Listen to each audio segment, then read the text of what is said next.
Jadi Bapak dan Ibu sekalian, tadi sudah disampaikan ini sebetulnya ujung-ujung dari apa yang disampaikan oleh Bapak Direktur dan juga Prof. Robert tadi.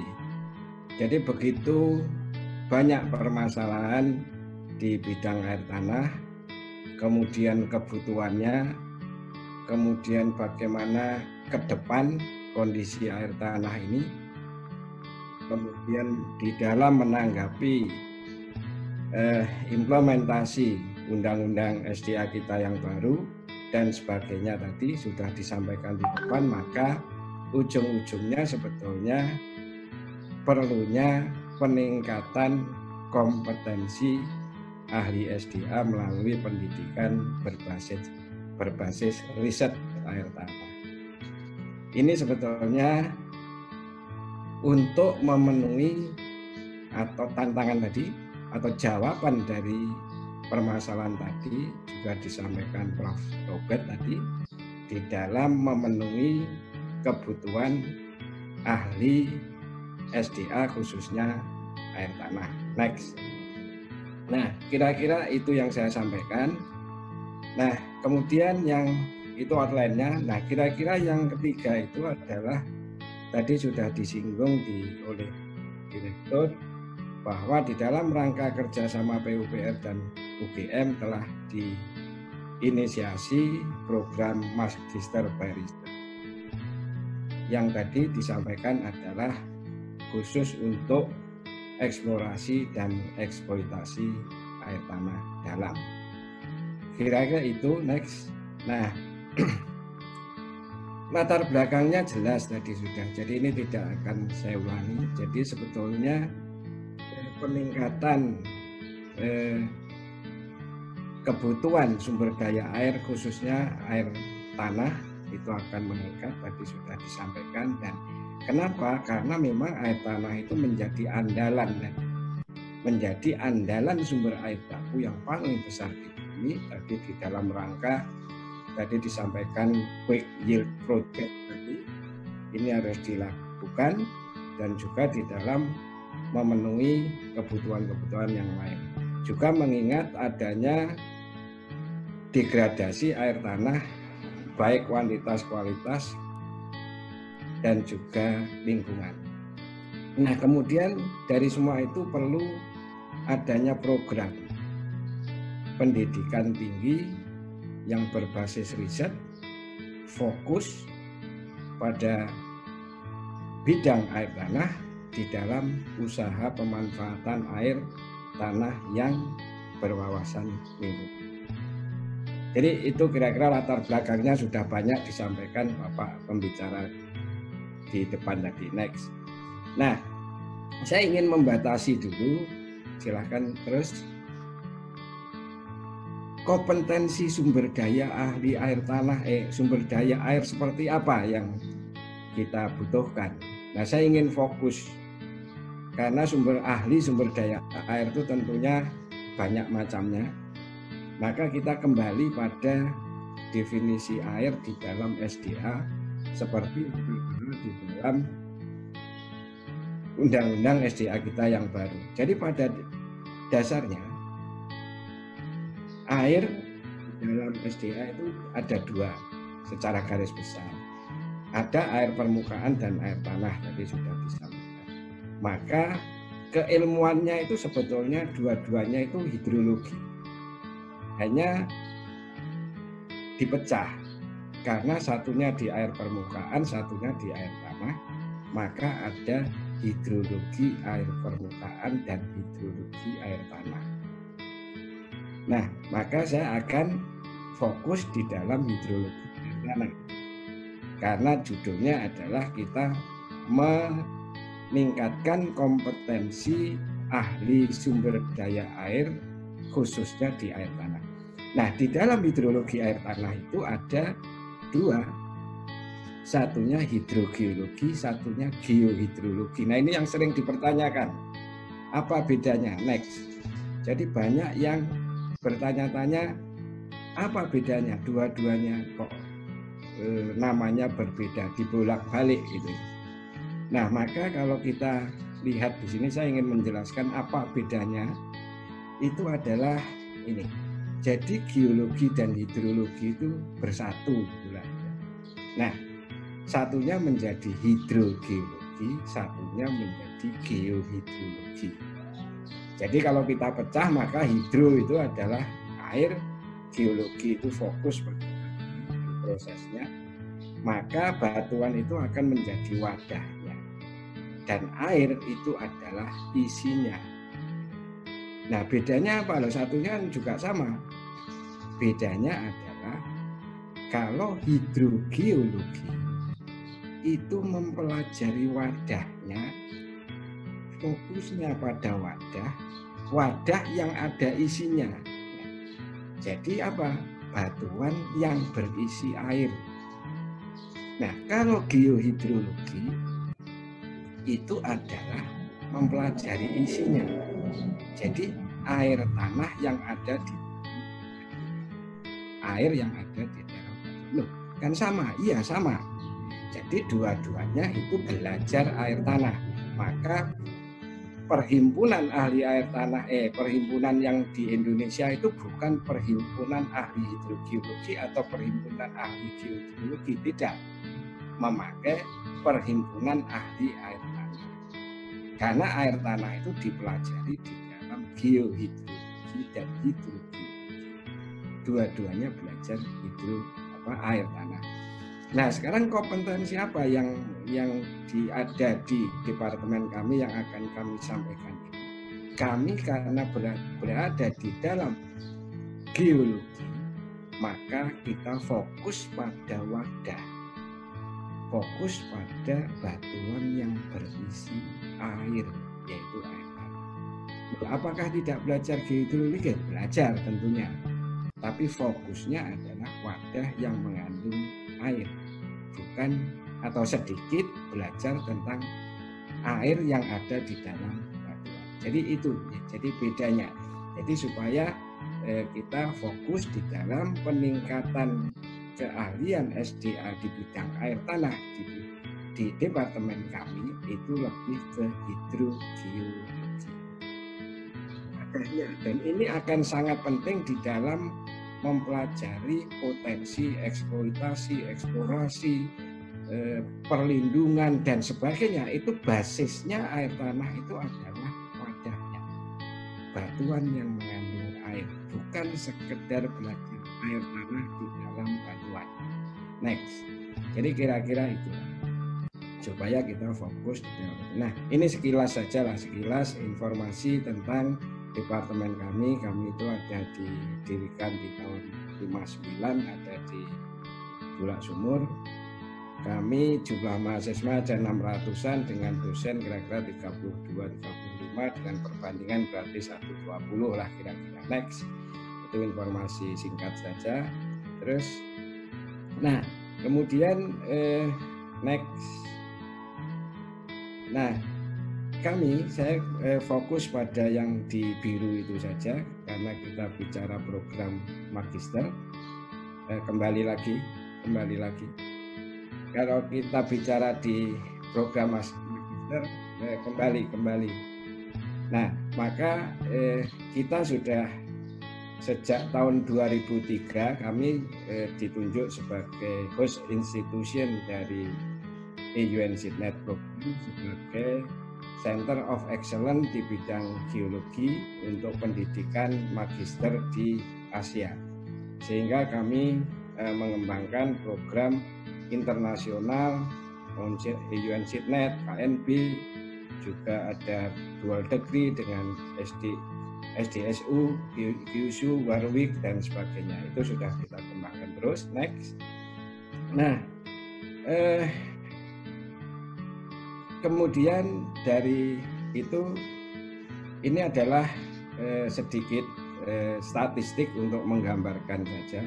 Jadi pada saat ini, kami ini di program magister itu ada sekitar 112 dengan mahasiswa domestiknya 105, 7 mahasiswa asing yang saat ini.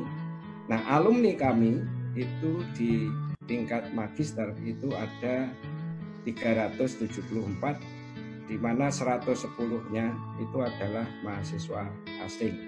Jadi kami sudah mempunyai alumni di beberapa negara magister dengan jumlah sekitar 110-an. Nah, sedangkan di dokter kita masih saat ini aktif 20 dengan 15 mahasiswa asing. Dan alumni kami di program doktor itu sekitar 14 mahasiswa domestik dan 19 mahasiswa asing. Nah, program magister kami yang reguler itu ada salah satunya adalah minat studi teknik air tanah. Bukan merupakan prodi, tapi minat studi di teknik air tanah di dalam program studi yang reguler. Terus, nah kira-kira ini adalah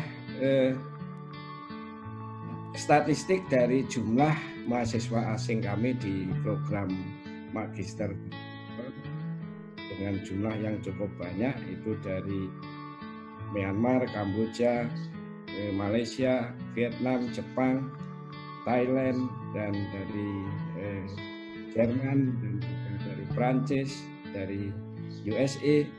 Yang paling banyak Timor Leste. Timor Leste itu bukan degree, itu praktikum. Praktikum di tempat kami, praktikum lapangan, praktikum di laboratorium. Sedangkan yang degree itu biasanya yang dari negara-negara Asia, dari Myanmar, Kamboja, Laos, Vietnam, dan beberapa. Kami punya satu alumni magister dari USA dan juga dari beberapa program studi dengan Perancis. Kira-kira itu jumlah mahasiswa asing kami di prodi kami. Terus, nah ini adalah kerjasama saja dari kerjasama pendidikan internasional yang kami gandeng di dalam meningkatkan kompetensi di bidang geologi, khususnya juga air tanah dari RWTH Aachen, tentunya dari Hokkaido, Kumamoto, Kyushu, dan juga dari Montpellier, Paris 6, dan juga beberapa universitas di Amerika dan di Inggris. Terus, nah selanjutnya adalah next. Nah, ini hanya gambaran saja. Ini program yang pernah kami lakukan. Kami setiap secara rutin akan melakukan yang kita sebut sebagai International Hydrogeological Field Course. Gambar itu adalah yang kedua. Yang pertama dulu adalah International Hydrogeology Field di 2017 dan 2019. Itu diikuti oleh beberapa mahasiswa dari luar negeri kita bergabung, dan yang terbesar adalah yang barusan kami laksanakan tahun lalu, yaitu International Summer Field Course, khususnya di geoscience, yang lebih khusus lagi di groundwater, yang itu disupport oleh berbagai universitas di luar negeri yang bersaraf bergabung. Kita belajar bersama-sama tentang hidrogeologi di lapangan. Terus, nah, Bapak dan Ibu sekalian, ini yang ujung-ujungnya dari tadi yang kami sampaikan di depan, berdasarkan inisiasi dari PUPR di dalam memenuhi tenaga ahli di bidang sumber daya air, khususnya air tanah, telah diinisiasi program super spesialis, yaitu Master by Research, dengan peminatan eksplorasi dan eksploitasi air tanah dalam. Ini adalah yang bekerja sama dengan PUPR. Sedangkan yang bagi umum, kami juga mempunyai program Master by Research di bidang energi, di bidang sumber daya mineral, misalnya di perminyakan, di batu bara dan geotermal dan sebagainya.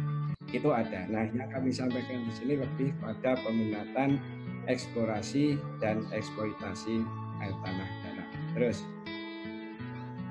nah, program ini sebetulnya tadi sudah saya sampaikan, kita rancang berdasarkan kerjasama dan tujuannya atau kompetensinya adalah menguasai teori dan aplikasi praktis hidrogeologi dan rekayasa pemanfaatan air tanah, khususnya air tanah dalam.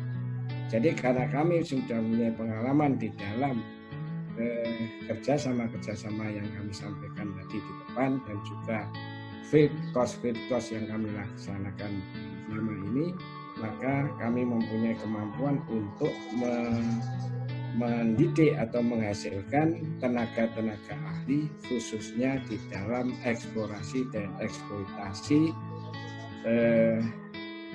air tanah dalam di bidang di berbagai wilayah. Dan juga tentunya kita tidak mengesampingkan adalah evaluasi dampak lingkungan akibat pemanfaatan air tanah yang berlebih. Terus, nah Bapak dan Ibu sekalian, input mahasiswa kami syaratkan itu adalah berlatar belakang teknik geologi, teknik sipil, teknik lingkungan, teknik pengairan, ada teknik infrastruktur pengairan lingkungan dan juga yang terkait dengan ilmu kebumian, misalnya geografi, geofisika, dan sebagainya.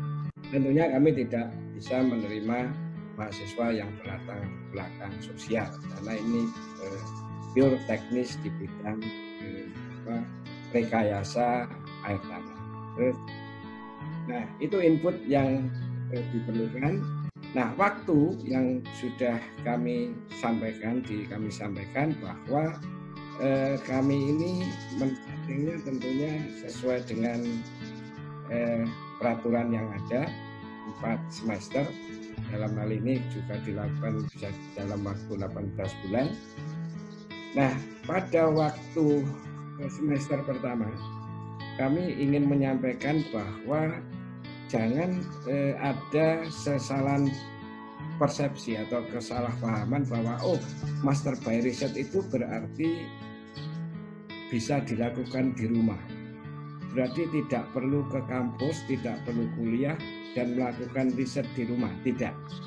Jadi tetap di dalam kurikulum yang distandarkan itu tetap ada teori yang itu dilakukan pada semester 1. Nah, semester 1 ini akan ada beberapa mata kuliah, kira-kira jumlahnya 10 SKS. Ini pure teori, jadi nanti klasifikasinya itu teori. Itu adalah misalnya di situ ada mata kuliah geologi dan pembangunan berkelanjutan, geologi terapan, eksploitasi air tanah, dan tentunya metodologi penelitian dan teknik penulisan ilmiah. Nah, syarat-syarat yang saya sebutkan tadi di depan tadi, syarat yang harus dipenuhi oleh calon peserta itu kami mengutamakan yang sudah mempunyai proposal riset. Jadi pada saat melamar itu harus mempunyai paling tidak gambaran pasti tentang calon riset yang akan dilakukan. Karena riset ini basisnya adalah penelitian, sehingga kemampuan penelitian itu sangat diperlukan. Dan juga di dalam semester 1 ini ada metodologi penelitian dan teknik penulisan ilmiah. Karena hasil akhir nanti berupa tesis dan juga publikasi ilmiah, maka teknik penulisan ilmiah ini menjadi penting di dalam semester 1. Terus, nah ini ada 10 SKS di semester pertama. Next. Nah, di semester kedua itu akan dipenuhi oleh kegiatan praktek. Jadi ada pra-riset 1, 4 SKS, ada pra-riset 2, 6 SKS, dan seminar proposal. Jadi di semester 2 itu sudah diwajibkan untuk mempunyai proposal yang harus diseminarkan. Dan perlu kami sampaikan di sini, pra-riset 1 itu berupa ekskursi, jadi kerja praktek, artinya ke lapangan, bukan di kampus, bukan di kelas, tetapi di lapangan. Baik itu berupa ekskursi di lokasi-lokasi eksplorasi dan eksploitasi air tanah dan di daerah-daerah yang dapat memberikan informasi tentang kondisi air tanah yang baik. Dan kemudian juga diikuti oleh kerja magang. Nah, kerja magang ini adalah magang eksploitasi air tanah, kita sementara sebutnya demikian. Ini ada eksploitasi air tanah, ada perlindungan dan pengawasan, bagaimana monitoring, pengawasan, perlindungan, kemudian cara-cara eksploitasi air tanah yang besar dan sebagainya. Nah, kemudian ada praktek, itu adalah seminar, tadi sudah sampaikan seminar 1 proposal itu adalah berupa proposal penelitian. Jadi di sini sudah praktek dengan 12 SKS. Terus, nah kemudian pada semester ketiga ini masih dilanjutkan dengan praktek 2 semester, praktek 2 semester ini berupa seminar 75 tesis sudah jadi, dan kemudian yang kedua itu adalah seminar 100%. Jadi artinya itu sudah 100% tesis. Jadi ada kolokium dan tesis. Kemudian ini yang perlu kami sampaikan, bahwa karena ini program magister by riset, maka syarat kelulusannya itu adalah di samping menyusun tesis S2 seperti biasa, maka dia mahasiswa diwajibkan untuk mempunyai publikasi hasil tesis pada 1 jurnal internasional bereputasi atau 2 proceeding internasional. Itu adalah syarat yang ditentukan di SK Rektor dan juga saya kira sesuai dengan peraturan. Jadi sekali lagi kami sampaikan bahwa Master by Riset ini adalah fokusnya adalah riset. Jadi kemampuan risetnya itu adalah menjadi unggulan, dan riset itu berbasis pada praktek di lapangan, bukan berdasarkan teori di kelas. Jadi benar-benar fokus pada permasalahan-permasalahan air tanah yang ada di lapangan. Terus next.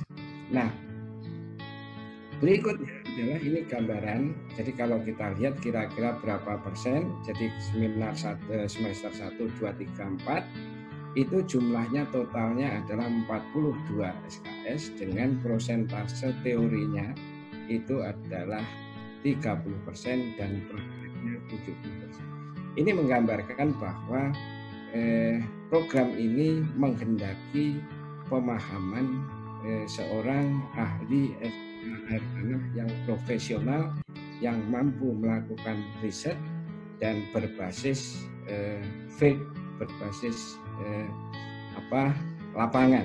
Jadi merupakan dan itu diimplementasikan dengan program-program praktek magang, kemudian praktikum di lapangan dan seterusnya. Jadi komposisi kurikulumnya demikian, Bapak dan Ibu sekalian. Silahkan next. Kami membuka program ini mulai semester ini, artinya tahun baru ajaran ini. Tahun ajaran baru ini sudah kita buka dengan program yang diinisiasi oleh PUPR dan UGM tadi, dan juga kami membuka juga untuk yang reguler riset, magister by riset untuk bidang air tanah maupun bidang yang lain. Jadi ini dasar pengampunya mungkin mohon maaf itu Puslit PUPR mungkin salah, mohon maaf. Namanya yang salah, masih benar atau tidak, mohon maaf. Nah, itu adalah dosen pengampunya dari teknik geologi, teknik sipil, GM, dari geografi, geofisika, dari SDA PUPR, dari Direktorat Atap, dan juga dosen tamu ESDM dan profesional, dan juga pembimbing magang nanti juga akan mungkin dari perusahaan swasta. Jadi kira-kira demikian Bapak dan Ibu sekalian. Next, intinya adalah kami menjawab kebutuhan-kebutuhan, permasalahan-permasalahan, solusi yang tadi disampaikan oleh Bapak. Pembahasan pertama dan kedua ini adalah jawabannya dengan peningkatan sumber daya manusia di bidang keahlian SDA khususnya air tanah, sehingga air tanah ke depan itu menjadi sesuatu yang dapat dimanfaatkan sebaik-baiknya dan dilindungi sebaik-baiknya untuk air tanah, untuk tanah air tadi. Demikian, sebelum saya tutup, saya juga ingin berpantun Pak untuk menyaingi bapak-bapak di depan tadi. Si Ahmad makan pare, si Rohmat makan nasi. Selamat sore, selamat berdiskusi. Itu aja.